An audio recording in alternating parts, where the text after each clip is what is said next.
और इजराइल ने ईरान के हमले को लेकर बड़ा दावा कर दिया है। ईरान ने लॉन्च किया है क्लस्टर वॉरहेड, एक साथ कई टारगेट पर निशाना लगाने में सक्षम है। बीरशेवा में हमले के दौरान इस्तेमाल किया गया, ये इजराइल दावा कर रहा है।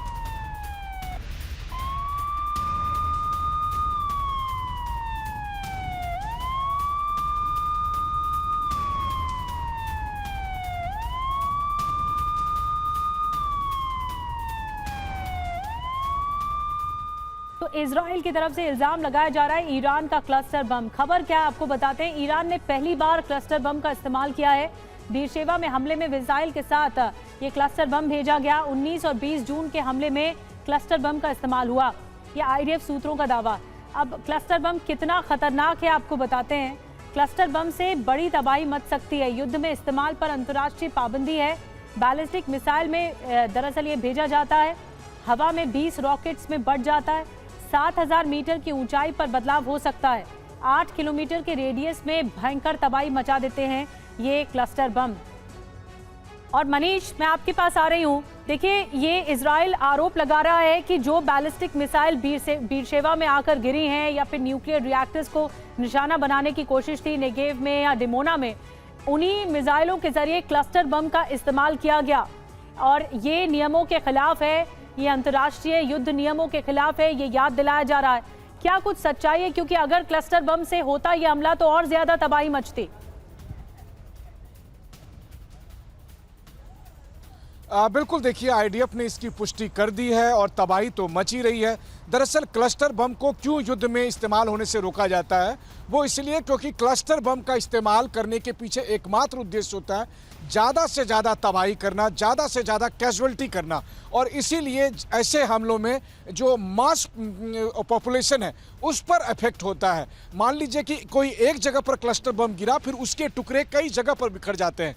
लेकिन यहाँ पर जो इजराइल पर जो हमले हुए हैं तो उसमें ईरान ने दोहरी मार की है। पहली बात कि उसके बैलिस्टिक मिसाइल ऐसे हैं जो उसको रोकना मुश्किल हो पा रहा है, और वो हवा में 7 किलोमीटर की ऊंचाई पर जाकर एक मिसाइल 20 टुकड़े में बढ़ जाता है और वो 1 से 20 बन जाता है।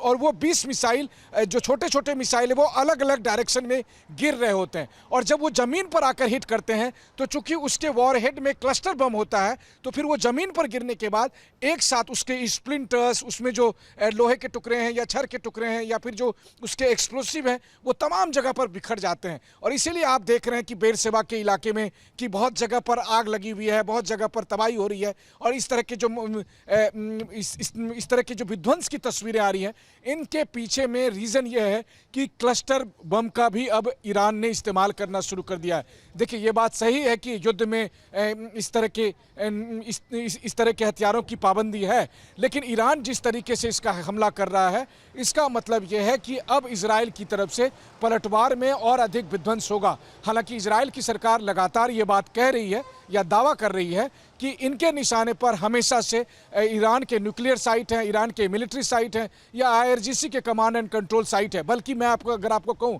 तो अभी से थोड़ी ही देर पहले आईडीएफ की तरफ से ऐलान किया गया कि वो ईरान में जिन इलाकों पर अटैक करने जा रहे हैं, वहाँ पर रहने वाले पब्लिक को कहा जा रहा है कि आप उस जगह को खाली कर दीजिए, ताकि हम उस जगह पर अटैक करेंगे और जो ईरानियन मिलिट्री साइट्स है उसको हम नुकसान पहुँचाएंगे। वहीं इसके ठीक उलट जो ईरान की तरफ से बैलिस्टिक मिसाइल का इस्तेमाल किया गया है, उसमें क्लस्टर बम है।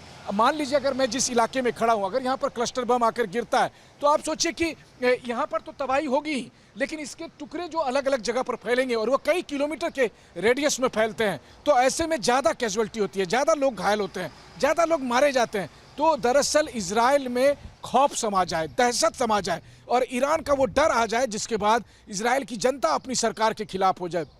ये मुख्य तौर पर पर्पस रहा होगा कि बैलिस्टिक मिसाइल के साथ जो क्लस्टर बम का इस्तेमाल, मतलब अगर मैं हिंदी में इजराइल जो हमले कर रहा है, मनीष आप सही कह रहे हैं, इजराइल जो हमले कर रहा है वो एक तरह से ईरान को सबक सिखाने के लिए कर रहा है, लेकिन ईरान सिविलियंस पर टारगेट कर रहा है और इजराइल मिलिट्री ठिकानों पर टारगेट कर रहा है।